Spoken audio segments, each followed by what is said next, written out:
Hello दोस्तों, NCERT की series को आगे बढ़ाते हुए हम कक्षा 7 के सामाजिक विज्ञान अध्याय 2 मौसम को समझना के कि अध्याय में कुछ महत्वपूर्ण बिंदुओं के बारे में हम जानेंगे।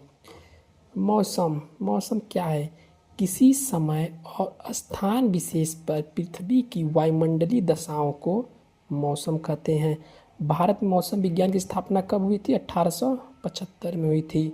वायुमंडलीय दाब समुद्र तट के पास अधिक होता है। जैसे जैसे हम पहाड़ों की ऊंचाई पर जाते हैं यह कम हो जाता है।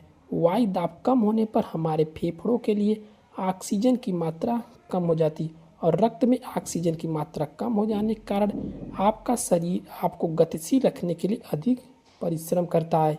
इसलिए हम लोग जैसे जैसे ऊंचाई पर जाते हैं वैसे वैसे हमारा शरीर में थकान महसूस होती है। वायु दाब मापने की इकाई क्या कहते हैं? बैरोमीटर कहते हैं। समुद्र तट पर सामान्य वायुमंडलीय दाब कितना होता है? 1013 मिली बार होता है। अब पवन किसे कहते हैं? उच्च वायु दाब वाले क्षेत्र से निम्न वायु दाब क्षेत्र की ओर वायु के प्रवाह को हम क्या कहते हैं? पवन कहते हैं। पवन की दिशा के मापने वाला यंत्र क्या कहते हैं? विंड वेन या वात दिक् सूचक यंत्र कहते हैं। हवाई अड्डों पर वात दिक् सूचक यंत्र को वात शंकु कहा जाता है। पवन की दिशा मापने के लिए हमसे सबसे पहले सरल उपकरण कौन होता है? एनीमोमीटर होता है। सूक्ष्म माप मौसम में आर्द्रता कितनी होती है? 20 से 40% होती है। और आर्द्र मौसम में आर्द्रता मापनी कितनी होती है? 80 से 60 से 80% होती है।